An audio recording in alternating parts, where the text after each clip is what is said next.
آپ ایک بھری جوانی میں، پیک کی جوانی میں، جس طریقے سے آپ کلین شیو سے ایک دم جو پلٹے ہیں آپ دین کی طرف، تو یہ کیسے ہوا جادو؟ اب ایک نوجوان لڑکا پینٹ شرٹ میں کلین شیو، مغرب کی اذان کا وقت ہے اور وہ چلا جا رہا ہے مسجد کی طرف، اور اس کنڈیشن میں ہے کہ اتنا دور تھا وہ دین سے کہ وہ ایک وقت یہ بھی بھول گیا تھا کہ وتر کی نماز کس طرح ادا کرنی. اب وہ جب جا کر مسجد میں مغرب کے وقت اور اللہ کے آگے جھک گیا اور اللہ کے آگے سارے اپنے دکھ رکھ دیے، تو پھر اللہ پاک قدردان ہے. کیا بات! تو اللہ کیا کہتے ہیں، حدیث قدسی میں آتا ہے اس کا مفہوم کہ میرے بندے تو ایک بالش میری طرف آ، میں ایک ہاتھ تیری طرف بڑھ گیا، تو چل کے آئے گا میں دوڑ کے آؤں. اللہ تو قدردان ہے، اللہ نے پکڑ.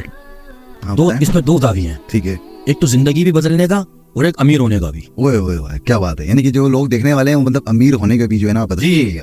کہ نوجوانی میں آپ امیر کیسے بنیں گے، ٹھیک ہے، کہ دنیا آپ کے قدموں میں کیسے آئے گی. صحیح.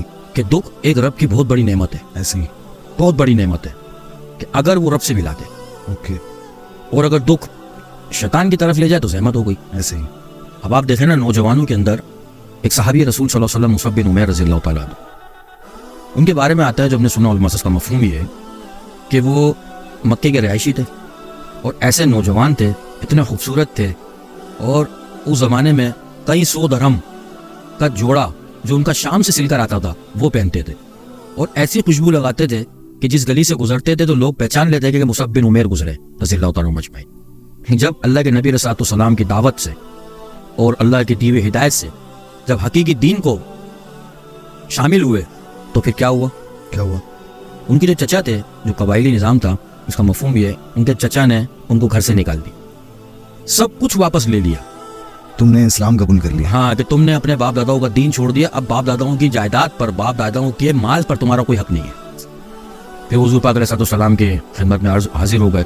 پھر اللہ کے نبی صلی اللہ علیہ وسلم نے انہیں مدینے تشکیل کری دین کی نسبت سے، اور مدینے جا کر کم و پیش کہیں 72 یا 82 یا 70 وفوں واللہ عالم اتنے وہ پہلی کمائی مدینے سے مسلمان کر کے لے کر آئے. اتنے لوگ مسلمان نوجوانی میں.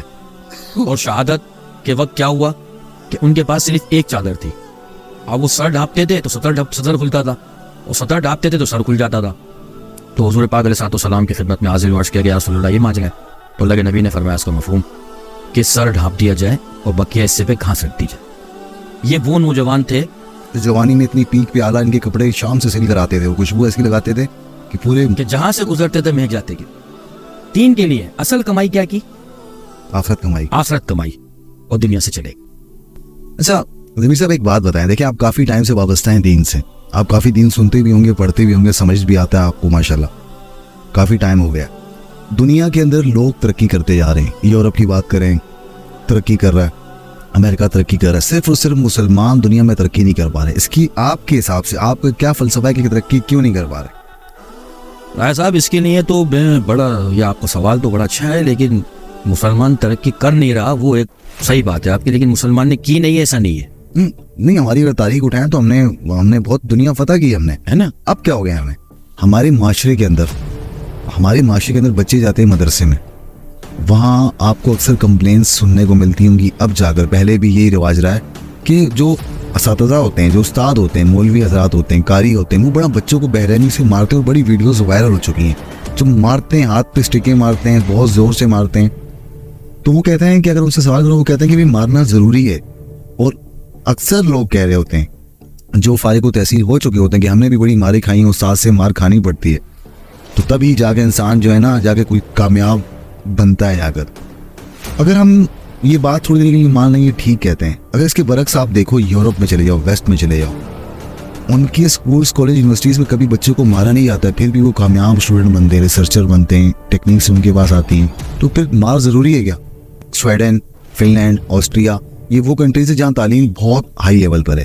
ان کنٹریز کے اندر بھی وہ کہتے ہیں، اسکولس کہتے ہیں، ان کا ایک کرائٹیریا ہے کہ بھائی جب تک بچہ 5.5-6 سال کا 6.5 سال کا نہیں ہوگا آپ اس کو اسکول میں ایڈمیشن کرانے کے لیے نہیں لا سکتے، اس کو گھر تربیت دو.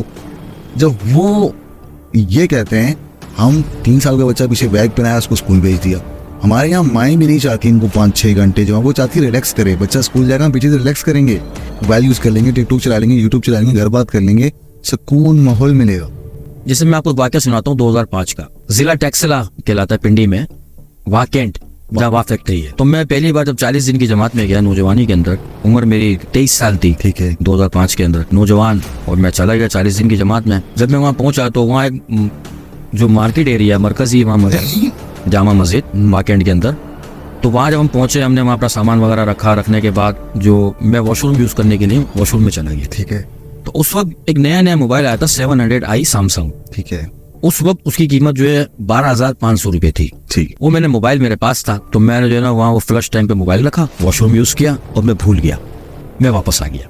جب میں مسجد میں داخل ہوا اور میں نے جب 2 رکعت صلاۃ تحیۃ المسجد تحیۃ الوضو پڑھی, تو پڑھنے کے دوران میرے دل میں خیال پیدا ہوا میرا موبائل کہاں ہے. تو جیسے ہی میں نے نماز ختم کی اور میں دوبارہ گیا واش روم کی طرف, تو میں نے موبائل دیکھا تو موبائل نہیں ملا. ٹھیک ہے, میں نے کافی تلاش کیا. تو جو ہمارے جماعت کے امیر صاحب تھے اسلم بھائی رحمۃ اللہ علیہ, انتقال ہو گیا ان کا, اللہ پاک ان کا درجات بلند کرے, بہت پیارے آدمی تھے. انہوں نے مجھے بلایا, بھائی کیا ہو گیا, کیوں پریشان ہو؟ میرا اسلم بھائی وہ میرا موبائل میں نے اس طرح رکھا تھا اور کوئی لے گیا. انہوں نے مجھ سے دوسرا لفظ یہ کہا کہ فوراً 2 رکعت صلاۃ التوبہ پڑھو. کیوں بھائی موبائل گم گیا میرا, میں کہ توبہ پڑھوں, موبائل اڑو اسلم صاحب. یہی میرا سوال تھا, تو لیکن کر نہیں سکا کیونکہ وہ پڑھے تھے. ہاں ٹھیک ہے, میں نے وہ 2 رکعت پڑھی. پڑھنے کے بعد میں پھر ان کے پاس میں نے پڑھ لی. بولا اب آپ اس بندے کو دل سے معاف کرو اور یہ دعا کرو اور یہ کہو میرے سامنے کہ اللہ جس نے بھی میرا موبائل لیا ہے میں نے اس کو اپنا موبائل اور اپنا حق معاف کیا. پھر میں نے سوال کیا کہ حضرت میرا موبائل چلا گیا, ہاں بھائی نقصان جو ہے میرا نقصان ہو گیا, صلاۃ التوبہ بھی میں پڑھوں اور میں اس کو معاف بھی کروں, یہ مجھ سے کون سا گناہ ہو گیا؟ تو انہوں نے فرمایا تم نے گناہ کیا ہے. کیا گناہ کیا ہے؟ بولا تمہاری بے فکری کی وجہ سے ایک مسلمان گناہ گار ہو گیا. ہر انسان کی لائف میں نا جوانی ایسی چیز ہوتی ہے, ایک ایسا پیک کا لیول ہوتا ہے جوانی کا, جس میں ہر انسان بہت سے جو ہے نا اس کی خواہشات جاگتی ہیں جوانی کے اندر کہ اس کو یہ بھی کرنا ہے, یہ بھی کرنا ہے. اور ہر جوان انسان اپنے ذہن کے حساب سے بہت سے خواب سجاتا ہے. اچھا دکھنا چاہتا ہے, کٹنگ اچھی کرنی چاہتا ہے, کریم پاؤڈر یہ لگا کے, تاکہ جو ہے نا جو آج کل کا ہمارا سوسائٹی میں بہت زیادہ جو ہم پیدا کرتے ہیں اپنے اندر کہ ہم نے لڑکیاں سیٹ کرنی ہیں, ٹھیک ہے نا, اس طرح کی باتیں بہت سی آتی ہیں. آپ ایک بھری جوانی میں, پیک کی جوانی میں, جس طریقے سے آپ کلین شیو سے ایک دم جو پلٹے ہیں آپ دین کی طرف, تو یہ کیسے ہوا ہے جادو؟ جی راجہ صاحب, بات بالکل صحیح ہے آپ کی. ہر نوجوان کی خواہش یہی ہوتی ہے کیونکہ دنیا جو ہے وہ بنی خواہشات کے لیے ہے, لیکن خواہشات پوری کرنے کی جگہ نہیں ہے. جو انسان کی فطرت میں خواہش ہے, ٹھیک ہے, رب نے ڈالی ہے, تو ہر انسان کے اندر خواہش کماتا ہے. لیکن بات یہ ہے کہ کچھ حالات اور کچھ واقعات ایسے ہوتے ہیں کہ جو انسان کو تبدیل کرتے ہیں, بدل دیتے ہیں.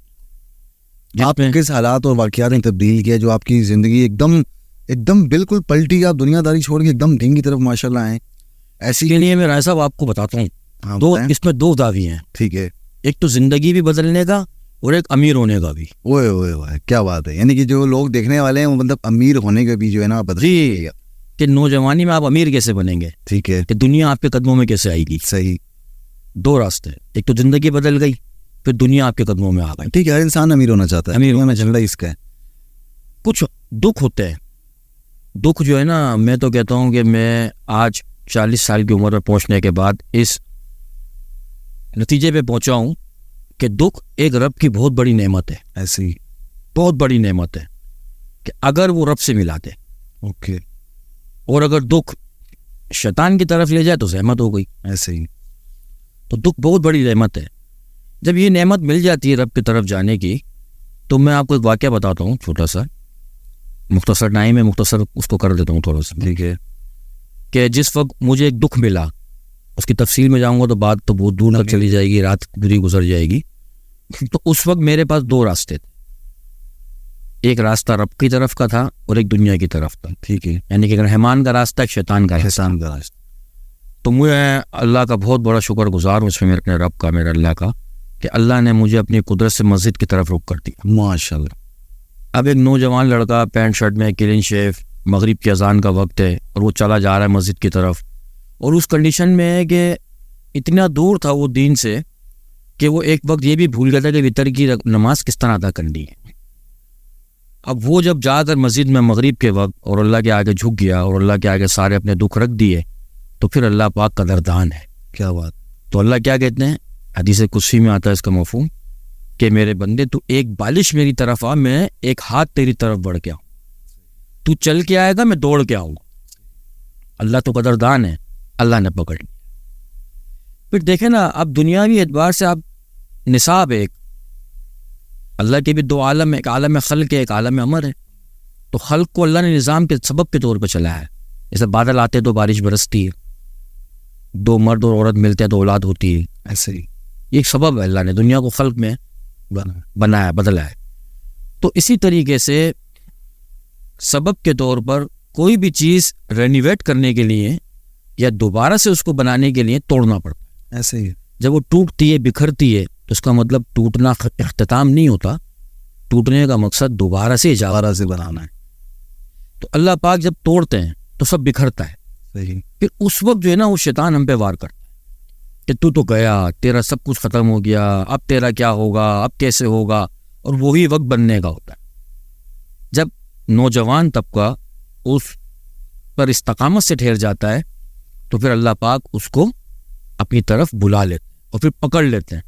پھر کیا بات آتی ہے کہ اللہ پاک نے جو دکھ دیے ہوتے ہیں اس سے کہیں گنا زیادہ اس کو سکھ ملتے ہیں اور استقامت کے ساتھ ملتے ہیں. وہ ختم ہونے والے نہیں ہوتے, وہ چلتے رہتے ہیں, کنٹینیو چلتے ہیں, پھر چلتے رہتے ہیں وہ. تو یہ اللہ کا ایک نظام ہے. اللہ پاک کی طرف سے اگر اللہ کی طرف دکھ لے جا رہا ہے تو بڑی نعمت ہے. پھر اس میں ہوتا کیا ہے کہ جب آپ دین کی طرف آتے ہیں تو دین میں سب سے پہلے کیا بنتی ہے, آخرت.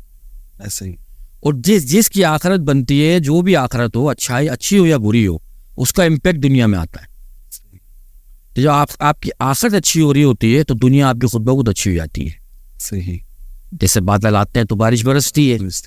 اسی طریقے سے جب آپ کی آخرت بن رہی ہوتی ہے اچھی تو آپ کی دنیا خود بخود اچھی ہو رہی ہوتی ہے. اور پھر وہ استقامت کے ساتھ ہوتی ہے, ہمیشہ کے لیے ہوتی ہے. وہ ایسی نہیں ہوتی کوئی دے کے چھین لے. اللہ تو سخی ہے نا. جب ایک دنیا کا انسان, ایک عام آدمی جو اللہ کے سخی کے خزانوں میں سے اللہ کچھ ذرہ اس کو دیتا ہے. جیسے مثال کے طور پر آپ نے کسی کو بطور صدقہ سخی بن کے ایک رکشہ دلا دیا, ٹھیک ہے. اب وہ رکشہ چلا رہا ہے, آپ اس کی معاونت کر رہے ہیں, آپ اسے پیٹرول کے روزانہ اخراجات دیتے ہیں, آپ اس کی دیکھ بھال کرتے ہیں. اب اگر وہ آپ کا نافرمان ہو گیا, صحیح, تو آپ اس کی معاونت ختم کر دیں گے, کیا رکشہ واپس لیں گے؟ نہیں. یہ وہ شخص ہے کہ جو ایک ذرے کی سخاوت کے ذرے سے بنا ہے, ایک ذرہ اس کو ملا ہے. اور جو حقیقی سخی ہے, اللہ رب العالمین جو سخی ہے, جو غنی ہے, وہ کچھ دے کے واپس لے گا؟ نہیں, واپس نہیں.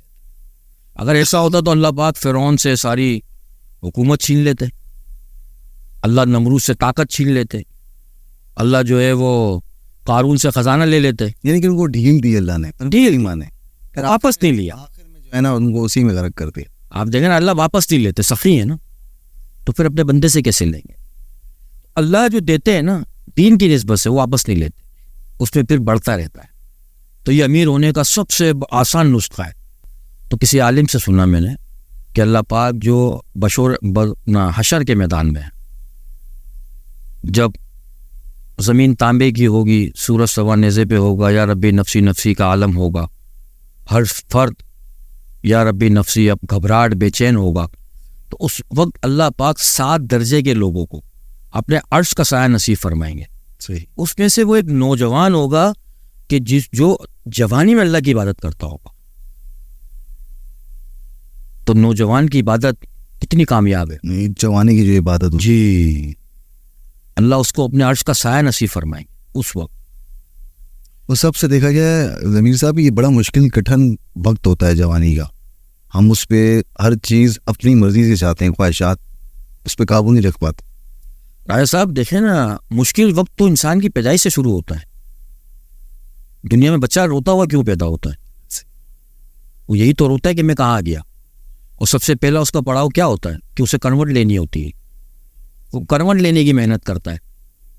پھر دوسرا پڑاؤ وہ بیٹھنے کی محنت کرتا ہے, پھر وہ کچھ پکڑنے کی محنت کرتا ہے, پھر وہ کھڑے ہونے کی محنت میں لگتا ہے, پھر وہ چلنے کی محنت کرتا ہے، پھر دوڑنے کی محنت کرتا ہے، پھر دوڑتے دوڑتے دوڑتے وہ خود بچے پیدا کرنے والا بنتا ہے۔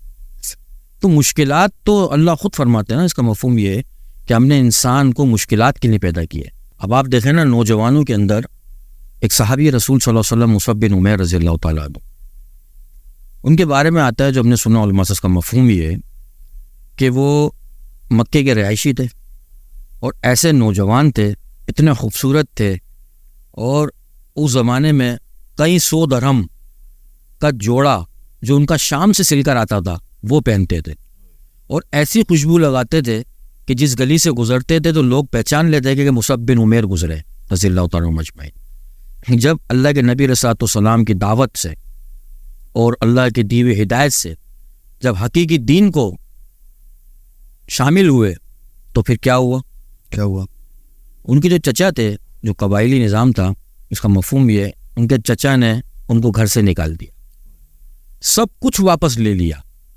تم نے اسلام قبول کر لیا، ہاں، کہ تم نے اپنے باپ داداؤں کا دین چھوڑ دیا، اب باپ داداؤں کی جائیداد پر، باپ داداؤں کے مال پر تمہارا کوئی حق نہیں ہے۔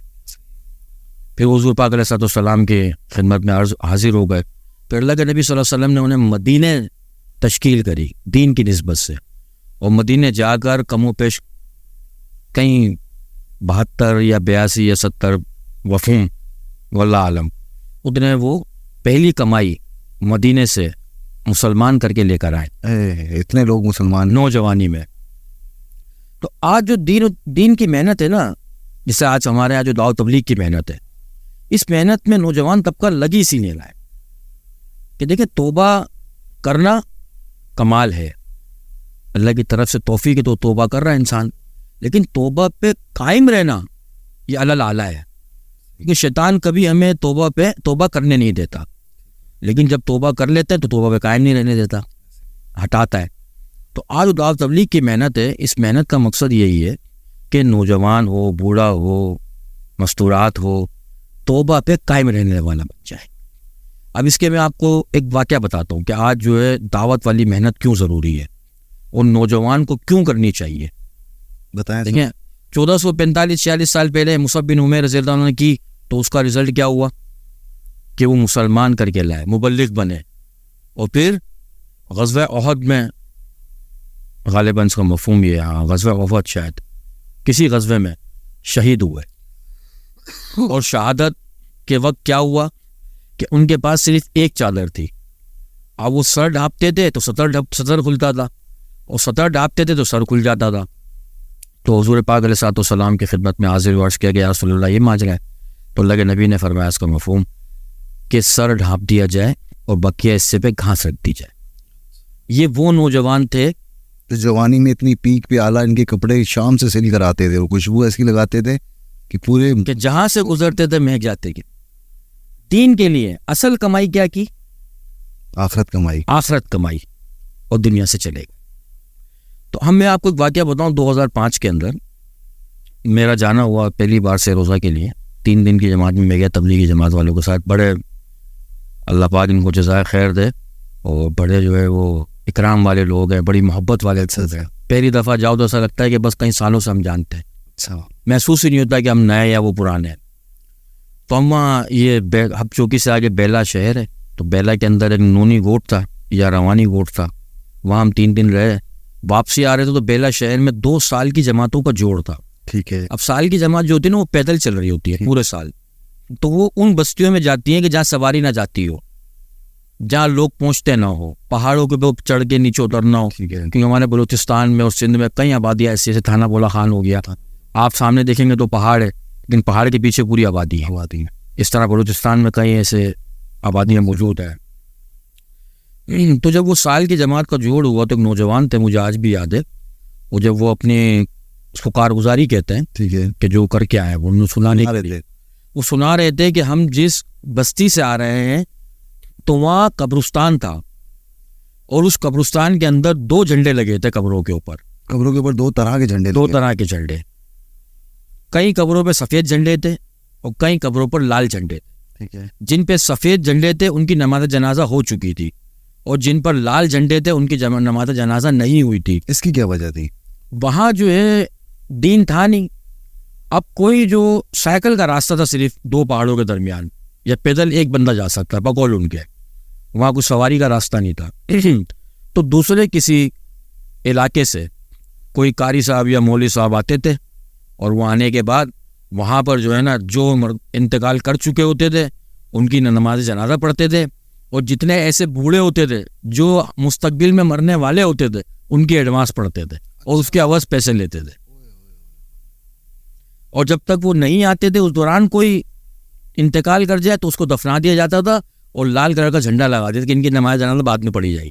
یعنی کہ پورے اس علاقے میں پورے جو گاؤں تھا اس پہ کوئی ایسا شخص ہی تھا جس کو نماز جنازہ آتا ہو یا نماز آتی؟ سر نماز جنازہ دور کی بات، ابھی بھی ہمارے انٹیریئر کے اندر یہ معاملات ہیں کہ لوگوں کے پاس جاؤ اور جا کر پوچھو کہ لا الہ الا اللہ محمد رسول اللہ، کہ محمد صلی اللہ علیہ وسلم ہمارے نبی ہیں، تو وہ پوچھتے ہیں نعوذ باللہ کہ محمد کون ہے؟ اچھا مسلمان؟ جی مسلمان، کہ جو ہمارے جتنے پسماندہ علاقے ہیں سب جگہ یہی معاملات ہیں۔ تو یہ میں نے اپنی اس گناہ گار آنکھوں سے اس بندے کو دیکھا ہے اور ان کانوں سے سنی ہے میری بات، کہ میری کسی کی سنی ہوئی نہیں بتا رہا آپ کو، ٹھیک ہے، یہ 2005 کے اندر میں نے سنی ہے۔ تو ایسا ہوتا ہے اور کئی جگہ ہو رہا ہے۔ تو آج جو یہ نوجوان طبقہ، بزرگ اور ادھیڑ عمر کے جو اپنا گھر اپنا بار چھوڑ کر اپنا جان مال وقت لے کے پھر رہے ہیں، تو یہ کسی کو مسلمان کرنے تھوڑی جا رہے ہیں، یہ اپنی آخرت بنانے کے لیے پھر رہے ہیں۔ اچھا رضوی صاحب ایک بات بتائیں، دیکھیں آپ کافی ٹائم سے وابستہ ہیں دین سے، آپ کافی دین سنتے بھی ہوں گے، پڑھتے بھی ہوں گے، سمجھ بھی آتا ہے آپ کو ماشاءاللہ، کافی ٹائم ہو گیا۔ دنیا کے اندر لوگ ترقی کرتے جا رہے ہیں، یورپ کی بات کریں ترقی کر رہا ہے، امریکہ ترقی کر رہا ہے، صرف اور صرف مسلمان دنیا میں ترقی نہیں کر پا رہے۔ اس کی آپ کے حساب سے آپ کا کیا فلسفہ ہے کہ ترقی کیوں نہیں کر پا رہے؟ رائے صاحب اس کے لیے تو میں بڑا، یہ آپ کا سوال تو بڑا اچھا ہے، لیکن مسلمان ترقی کر نہیں رہا وہ ایک صحیح بات ہے آپ کی، لیکن مسلمان نے کی نہیں ہے ایسا نہیں ہے۔ نہیں، ہماری اگر تاریخ اٹھائیں تو ہم نے بہت دنیا فتح کی ہے نا، اب کیا ہو گیا ہمیں؟ دیکھیں میں اس کو آپ کو ایک مثال کے طور پر سمجھاتا ہوں کہ مثال سے بات سمجھ میں آتی ہے۔ ٹھیک ہے، بھینس ہے نا، بھینس یا گائے، اس کا مقصد ہے دودھ دینا، ٹھیک ہے نا، وہ گھاس کھائے تو اس کا مقصد دودھ دینا ہوتا ہے، اور جب تک وہ بھینس دودھ دے رہی ہوتی ہے تو اس وقت تک اس کا مالک اس کی ہر چیز کی حفاظت کرتا ہے، کیئر کرتا ہے، اس کی پوری کیئر کرتا ہے، اور جب وہ دودھ دینا بند کر دے تو پھر کیا کرتا ہے؟ اس کو ایکسچینج کرتا ہے کسی دودھ والی کے ساتھ، اس کو وہ لگواتا ہے، واپسی بھیج دیتے ہیں پیچھے، اس کے بعد بھی اگر دینا بند کر دے تو پھر اس کو ذبح کرتے ہیں، پھر وہ کسائی کے حوالے ہوتا ہے۔ ہاں، کسائی کے حوالے، یا تو بازار میں بکتی ہے یا پھر کسائی کے حوالے، کسائی کے حوالے ہو جاتی ہے۔ تو مسلمان اپنے مقصد زندگی سے ہٹ گیا۔ مقصد زندگی مسلمان کا کیا ہے؟ مقصد زندگی مسلمان کا جو ہے، اللہ رب العزت نے مسلمان کو، اپنے بندے کو ختم نبوت کے طفیل کار نبوت والا کام عطا کیا، تبلیغ کا، دعوت دینے، دعوت دینا، دین کا، دائی بنایا۔ اب وہ جس زاویے میں دعوت دے، دین کی دعوت دے، وہ دعوت تبلیغ کی پلیٹ فارم سے دے، وہ کسی مدارس سے دے، وہ کسی ممبر سے دے، وہ کسی اسکالرشپ سے دے، دعوت دے۔ اچھا ایک بات، سوال اٹھتا ہے نا ایک لوگوں کے دلوں میں کہ جو آلریڈی مسلمان ہیں ہم لوگ، ہمارے کرتوت تو اس قابل ہیں نہیں کہ لوگ ہمیں دے کر انسپائر ہوں، آپ مزید دعوت دے کے اسی طرح کے لوگ پیدا کر رہے ہیں۔ رائے صاحب سوال آپ کا صحیح ہے، لیکن اللہ رب العزت نے حضور پاک علیہ الصلوۃ والسلام کو 2 دعوتیں عطا کی، 2 دعوتیں۔ ٹھیک ہے، ایک دعوت دی یا ایھا الناس، تمام عالم انسان کی، کہ اسلام میں داخل ہو جاؤ، کلمہ پڑھ لو، اور ایک دعوت دی یا ایھا الذین آمنوا، کہ ایمان لاؤ، اسلام میں داخل ہو گئے، اب ایمان پہ محنت کرو۔ جیسے ڈاکٹر صاحب کا ایک بڑا مشہور فکر ہے، ڈاکٹر اسرار صاحب کا، وہ کہتے ہیں کہ ہم بائی برتھ مسلمان ہیں، اگر اس کے علاوہ ایمان نہیں ہے ہمارے اندر۔ بڑی خوفناک سی بات کرتے ہیں وہ ضمیر صاحب۔ نہیں، آپ نے شاید ان کی پوری بات نہیں سنی، وہ ماشاءاللہ اللہ پاک ان کے درجات بلند کرے، اور اللہ پاک نے انہیں بڑا علم عطا فرمایا، اور ان کی محنت اس کے پیچھے تھی۔ ایسے ہی جو جس چیز پہ محنت کرتا ہے اللہ پاک اس کو اس کے سامنے کھولتے ہیں۔ ایسے ہی دیکھیں نا، انسان نے لوہے پہ محنت کری تو لوہا ہوا میں اڑ رہا ہے، سمندروں میں تیر رہا ہے، ٹرین میں بھاگ رہا ہے۔ ایسے مٹی پہ محنت کری تو بڑی بڑی جو ہے بلڈنگیں تعمیر ہو رہی ہیں، بڑی بڑی عمارتیں بن رہی ہیں۔ سائنس پہ محنت کری تو چاند تک پہنچ گیا۔ ایسے ہی تو جو دین پہ محنت کرتا ہے اللہ ان کے آگے دین کھولتا ہے. ایسے ہی ہے نا. تو ان کا کہنا یہ ہے کہ ہمیں ماں کی گود میں کلمہ ملا ہے, ہم عقیدتاً اسلام والے ہیں, ہمیں ایمان پہ محنت کرنی ہے. اور آج دعوت والی محنت بھی یہی ہے, دعوت تبلیغ کی جو محنت ہے وہ بھی یہی ہے کہ اپنے ایمان پہ محنت کرو, کیونکہ ایمان کی آزمائش جو تھی نا وہ صحابہ کی تھی. ایسے ہی ہے. حضور پاک علیہ الصلوۃ والسلام غزوہ خندق کے اندر اس کا مفہوم یہ ہے, جب اللہ کے نبی علیہ الصلوۃ والسلام نے ایک وقت کدال مارا تو ایک چنگاری نکلی, تو اللہ کے نبی نے فرمایا کیسر فتح ہو گیا. پھر دوسری چنگاری تو روم فتح ہو گیا. تو پھر منافقین جو تھے وہ یہی تو پریشان تھے کہ پیٹ پہ پتھر بندھے ہیں, بھوک ہے, فاقہ ہے, اور روم, فارس, کسرا یہ فتح ہو رہے ہیں. اللہ کے نبی فرما رہے ہیں. صحابہ نے کیا کہا؟ آمنا. اللہ کے نبی نے فرما دیا 100%, 1000%, کروڑوں %. اور ایسا کیا اللہ نے, بالکل کیا. تو صحابہ کے ایمان کی آزمائش تھی, ہمارے ایمان کی محنت ہے, کیونکہ جو اللہ کے نبی نے فرما دیا وہ تو ہو گیا, اور جو فرمایا وہ ہو رہا ہے.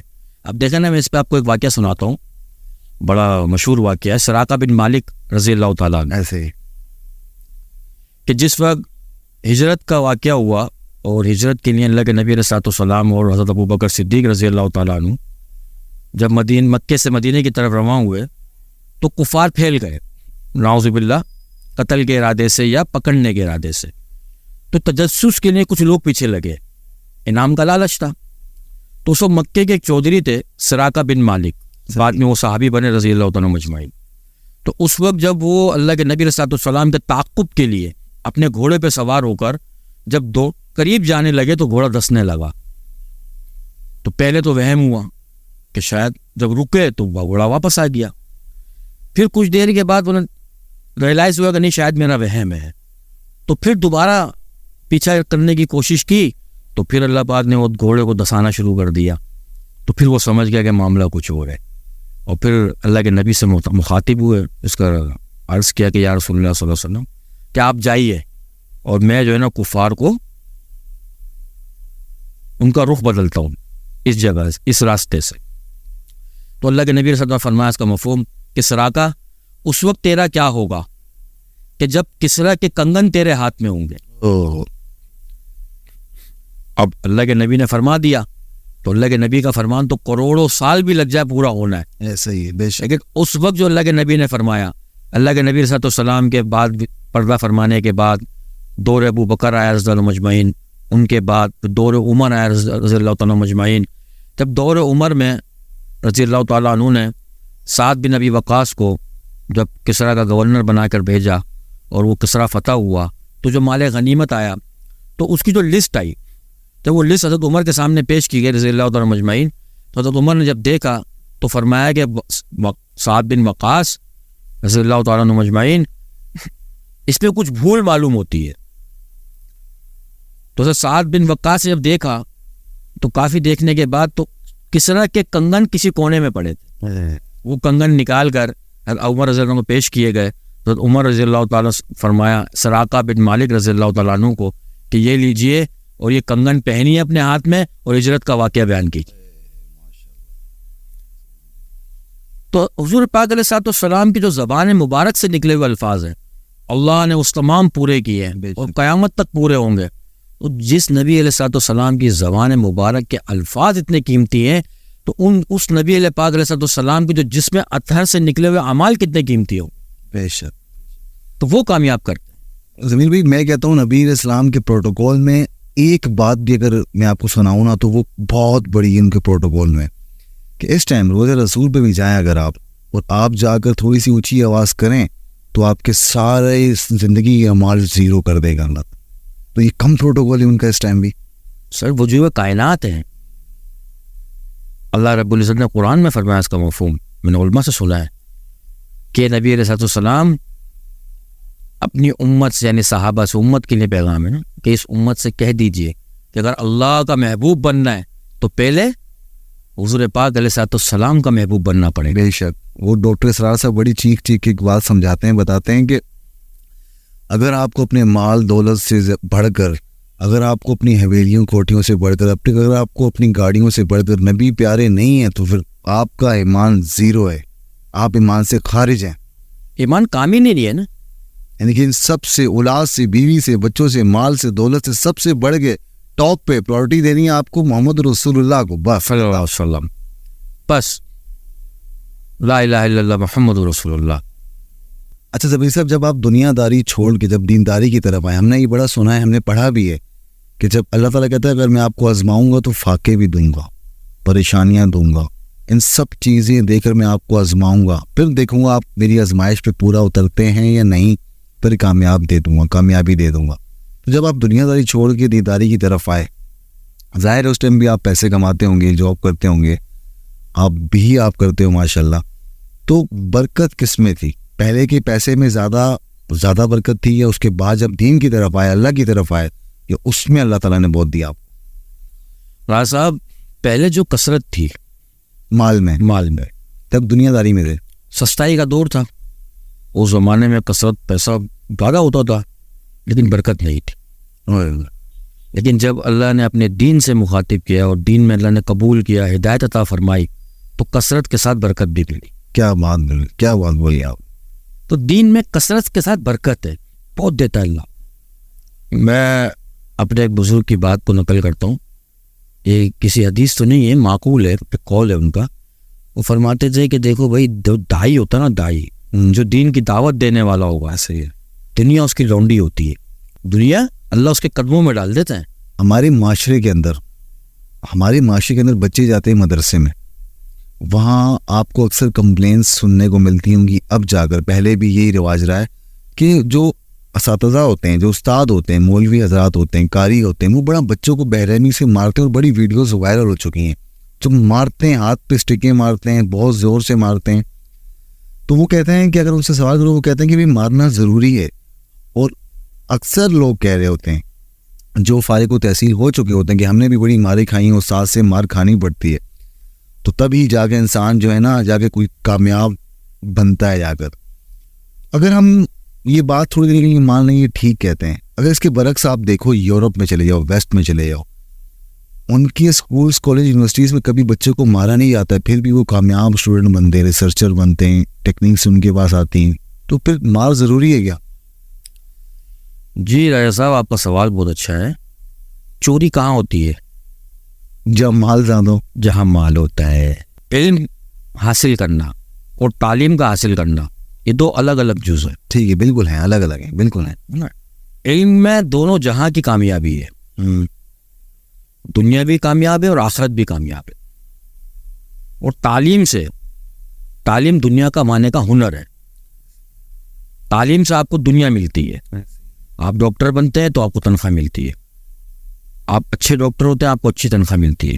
کہ جب آدم علیہ السلام کو اللہ پاک نے دنیا میں بھیجا تو اللہ پاک نے 2 علم عطا کیے، اور یہ مخاطب کر کے اللہ نے فرمایا کہ آدم، ہم آپ کو 2 علم عطا کر رہے ہیں. ٹھیک ہے. ایک دنیا کا علم جو آپ کی اولادوں میں نکلے گا، جس کو علماء جو ہے وہ آم سے مشابہت دیتے ہیں کہ آم کی گٹھلی کے اندر پورا درخت ہوتا ہے، ایسے ہی ہے، اور اس میں سے ہزاروں آم نکلتے ہیں. ایسے ہی ہے. تو اسی طریقے سے دنیا کا جتنا بھی علم، تعلیم جو لی جا رہی ہے، جتنا علم دنیا کا ہے، جس میں چاہے یورپ میں ہو، چاہے امریکہ میں ہو، چاہے چین میں ہو، چاہے جاپان ہو یا پاکستان ہو، کہیں بھی ہو، کوئی بھی سائنسی ہو، تحقیقی ہو، اولاد تو آدم علیہ السلام کی ہے نا. بے شک.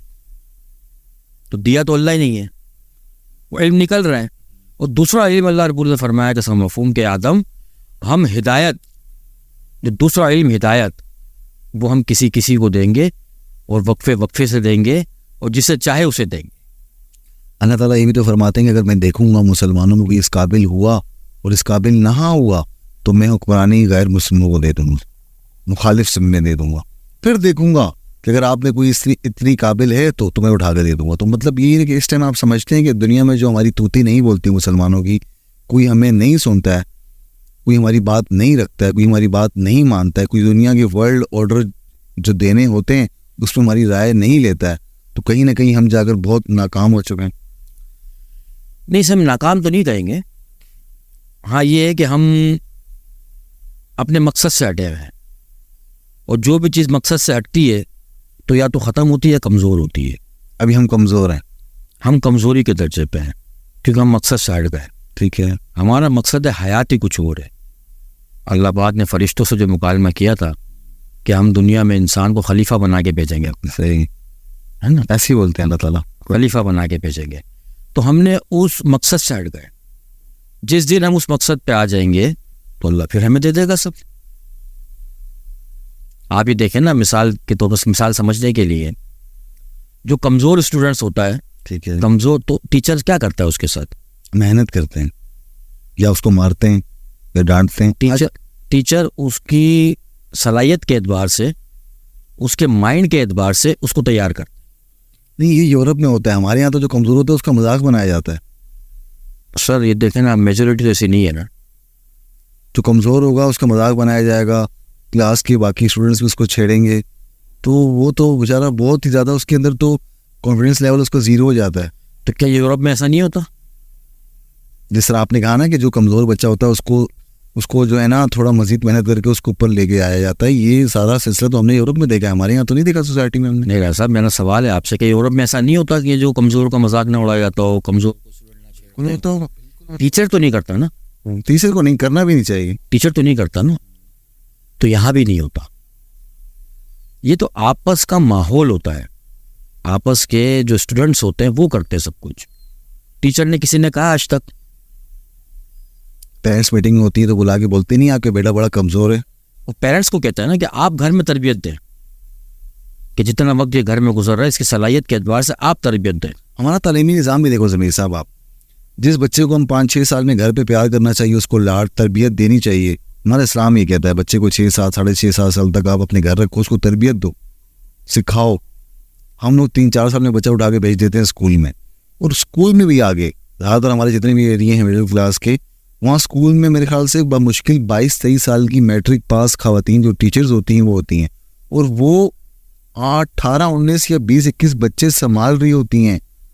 تو آپ کو کیا لگتا ہے کہ وہ 21 سال کی جو بچی ٹیچر, پتہ نہیں وہ میرڈ ہے یا نہیں, اس کو ماں کا پتہ بھی ہے یا نہیں ہے, اور وہ غیروں کے بچے سنبھال رہی ہوتی ہے 5-6 گھنٹے کے لیے, تو آپ کو نہیں لگتا کہ یہ ناانصافی ان بچوں کے ساتھ؟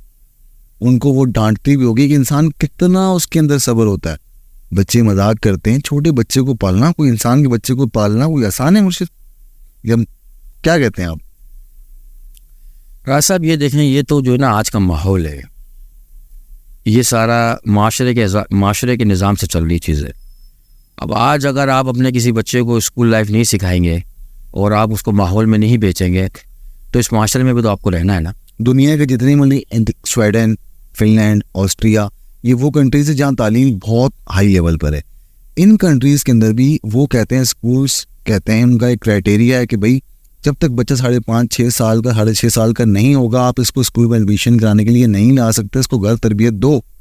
جب وہ یہ کہتے ہیں, ہم 3 سال کا بچہ پیچھے بیگ پہنایا, اس کو اسکول بھیج دیا. ہمارے یہاں مائیں بھی نہیں چاہتی ان کو 5-6 گھنٹے جو ہیں, وہ چاہتی ریلیکس کرے. بچہ اسکول جائے گا, ہم پیچھے سے ریلیکس کریں گے, موبائل یوز کر لیں گے, ٹک ٹاک چلا لیں گے, یوٹیوب چلا لیں گے, گھر بات کر لیں گے, سکون ماحول ملے گا. تو آپ کو لگتا ہے نا کہ ایسا ہو رہا ہے ہمارے یہاں؟ نہیں, ایسا نہیں ہو رہا. میں اس بات سے آپ کے اختلاف کروں گا. اگر 10% ہو رہا ہو تو وہ میجورٹی پہ نہیں جائے گا. ٹھیک ہے. اصل معاملہ یہ ہے کہ ہمارے ہاں, جیسے میں نے آپ کو پہلے کہا نا, صلاحیت کے اعتبار سے ہمارے ہاں معاشرہ جو ہے نا وہ اس نظام کا ہے کہ جیسے آپ اس وقت جو ہے پورے کراچی کے اندر سب سے ہائیسٹ اسکول جو ہے وہ BVS ہے. ٹھیک ہے. اور ماما پارسی بچیوں کے لیے, لڑکیوں گرلز جو ہے وہ ماما پارسی, اور بوائز کے لیے BVS. یہاں نظام یہ ہے کہ آپ نے اگر ایڈمیشن لینا ہے تو آپ نے بچے کے پیدا ہونے سے پہلے فارم بھرنا پڑے گا. بچے کے پیدا ہونے سے پہلے رجسٹری کرانی پڑے گی؟ جی. یہ کیسی بات کر رہے ہیں آپ؟ جائیں آپ اس پہ ریسرچ کریں. یعنی کہ ایک بندے کی شادی ہوئی ہے, اب اس نے پلان سوچا ہے تو پہلے اسکول پریگننٹ ہونے کے بعد, ہاں, اب اس سے جا کے نام کیا لکھوانا ہے؟ علی لکھوائی, یہ بتائے گا کہ جی میرا جو بھی بچہ ہوگا میں اس کو ایڈمیشن کراؤں گا. جو بھی بچہ ہوگا, ہاں. اگر وہ بوائے ہوا تو BVS پہ جائے گا, اور گرلز ہوئی تو ماما پارسی میں جائے گا. یہ بڑا عجیب سے بتایا مجھے, ایک نئی بات بتائیے آپ اس پہ ریسرچ کریں. اچھا جی. اچھا, کیوں کر رہی ہے؟ کیوں؟ یہ بھی تو مشنری اسکول ہے. کیونکہ یہاں ماحول ایسا ہے, اچھا یہاں معاشرہ ایسا ہے, وہاں کی تربیت دوسری ہے. ٹھیک ہے. وہاں جو وہ ہنر دے رہے ہیں ان کا اپنا بنایا ہوا ہے. اب وہاں جب بچہ اٹھتا صبح تو کیا کہتا گڈ مارننگ. صحیح. اب ہمارے یہاں کیا کہا جاتا ہے السلام علیکم ورحمۃ اللہ وبرکاتہ. دیکھیں راجہ صاحب بات یہ ہے کہ معاشرے کیسے صحیح ہوتے ہیں. معاشرے ایسے صحیح ہوتے ہیں کہ جب ہماری زندگی میں دین آئے گا اور ہمیں دین کو سمجھانے والے ہوں گے. ٹھیک ہے. ہمارا دین کہتا کیا ہے نا, سب سے خوبصورت معاشرت, سب سے خوبصورت دنیاوی گزارنے کی زندگی اللہ کے نبی صلی اللہ علیہ وسلم نے دی. بے شک سب سے خوبصورت زندگی, کوئی دو رائے ہے ہی نہیں, ہے نا. تو ہمارا دین سکھانے کے لیے, جب ہمیں سیکھنے کے لیے ہم جائیں گے, جیسے میں آپ کو ایک واقعہ سناتا ہوں 2005 کا. یہ ضلع ٹیکسلا کہلاتا ہے پنڈی میں, واہ کینٹ جہاں واہ فیکٹری ہے. تو میں پہلی بار جب 40 دن کی جماعت میں گیا نوجوانی کے اندر, عمر میری 23 سال تھی. ٹھیک ہے. 2005 کے اندر نوجوان, اور میں چلا گیا 40 دن کی جماعت میں. اللہ ان کو جزائے خیر دے, یہ مجھے لے گئے. جب میں وہاں پہنچا تو وہاں ایک جو مارکیٹ ایریا مرکزی وہاں مسجد جامع مسجد واکینڈ کے اندر, تو وہاں جب ہم پہنچے ہم نے وہاں اپنا سامان وغیرہ رکھا. رکھنے کے بعد جو میں واش روم یوز کرنے کے لیے واش روم میں چلا گیا. ٹھیک ہے. تو اس وقت ایک نیا موبائل آیا تھا 700i سیمسنگ. ٹھیک ہے. اس وقت اس کی قیمت جو ہے 12,500 روپے تھی. ٹھیک. اس وقت 2005 میں وہ میں نے موبائل میرے پاس تھا. اچھا تو میں نے جو ہے نا وہاں وہ فلش ٹینک پہ موبائل رکھا اور کیس کے ساتھ, اور واش روم یوز کیا اور میں بھول گیا. میں واپس آ گیا. جب میں مسجد میں داخل ہوا اور میں نے جب 2 رکعت صلاۃ تحیۃ المسجد تحیۃ الوضو پڑھی, تو پڑھنے کے دوران میرے دل میں یہ خیال پیدا ہوا میرا موبائل کہاں ہے. تو جیسے ہی میں نے نماز ختم کی اور میں دوبارہ گیا واش روم کی طرف, اور میں نے موبائل دیکھا تو موبائل نہیں ملا. ٹھیک ہے. میں نے کافی تلاش کیا. تو جو ہمارے جماعت کے امیر صاحب تھے اسلم بھائی رحمۃ اللہ علیہ, انتقال ہو گیا ان کا, اللہ پاک ان کا درجات بلند کرے. بہت پیارے آدمی تھے اور بڑی محبت کرتے تھے. انہوں نے مجھے بلایا, بھائی کیا ہو گیا, کیوں پریشان ہو. میرا اسلم بھائی وہ میرا موبائل میں نے اس طرح رکھا تھا اور کوئی لے گیا. انہوں نے مجھ سے دوسرا لفظ یہ کہا کہ فوراً 2 رکعت صلاۃ التوبہ پڑھو. کیوں بھائی موبائل گم گیا میرا, میں کیوں توبہ پڑھوں, موبائل اڑو اسلم صاحب. یہی میرا سوال تھا. تو لیکن کر نہیں سکا کیونکہ وہ بڑے تھے. ہاں ٹھیک ہے. میں نے وہ 2 رکعت پڑھی. پڑھنے کے بعد میں پھر ان کے پاس میں نے پڑھ لی. بولا اب آپ اس بندے کو دل سے معاف کرو اور یہ دعا کرو اور یہ کہو میرے سامنے کہ اللہ جس نے بھی میرا موبائل لیا ہے میں نے اس کو اپنا موبائل اور اپنا حق معاف کیا. پھر میں نے سوال کیا کہ حضرت میرا موبائل چلا گیا, وہی نقصان جو ہے میرا نقصان ہو گیا, صلاۃ التوبہ بھی میں پڑھوں اور میں اس کو معاف بھی کروں, یہ مجھ سے کون سا گناہ ہو گیا. تو انہوں نے فرمایا تم نے گناہ کیا ہے. کیا گناہ کیا ہے؟ بولا تمہاری بے فکری کی وجہ سے ایک مسلمان گناہ گار ہو گیا. کہ تم نے احتیاط نہیں کی اپنی قیمتی چیز کی تو ایک مسلمان گناہ گار ہو گیا. تم نے گناہ کیا ہے. یعنی ان کی سوچ کا لیول اس طرح کا تھا. یہ ہمارا دین سکھاتا ہے. تو اس طرح لگتا نہیں ہے آپ کو کہ اس طرح اگر کتنے موبائل چھنتے پورے پاکستان میں, تو اگر ہم سارے معاف کرنے لگ جائیں تو ان کے تو مزے ہو جائیں گے. وہ تو بولیں گے چلو نکلو بابا, تو سارے آج ہی معاف کر رہے ہیں. جی سر آپ ڈاکٹر صاحب آپ نے اس سوال کا رخ موڑ دیا. آپ ماشاءاللہ سمجھدار ہیں, لیکن آپ نے رخ چینج کر دیا. میں نے کہا کہ میرا موبائل چوری ہوا. چوری ہونے میں اور اسنیچنگ ہونے میں بڑا فرق ہے. ٹھیک ہے. چور جو چوری کرتا ہے وہ چھپ کے کرتا ہے, اور اسنیچنگ جو ہے وہ ڈکیتی کہلاتی ہے. ہاں یہ ٹھیک ہے. وہ سرکش کہلاتا ہے. ایسے ہی. تو چوری کرنے والے کو معاف کیا جاتا ہے کہ پتہ ہی نہیں ہے کس نے کیا. کس نے پتہ ہی نہیں کس. اب جو اسنیچنگ کرنے آ رہا ہے تو آپ جانتے ہیں نا, وہ تو آپ کے پاس آ رہا ہے, ایک انسان ہے, ایک مرد ہے, پتہ نہیں کون ہے, اور آپ سے لے کے جا رہا ہے. وہ سرکش ہے. فرق ہو گیا نا. ابھی لاسٹ میں کوئی میسج مسلمان بچوں کو دینا چاہیں گے, نوجوان مسلمان بچوں کو اور بچیوں کو؟ صاحب میں اپنے نوجوان مسلمان لڑکوں اور لڑکیوں کو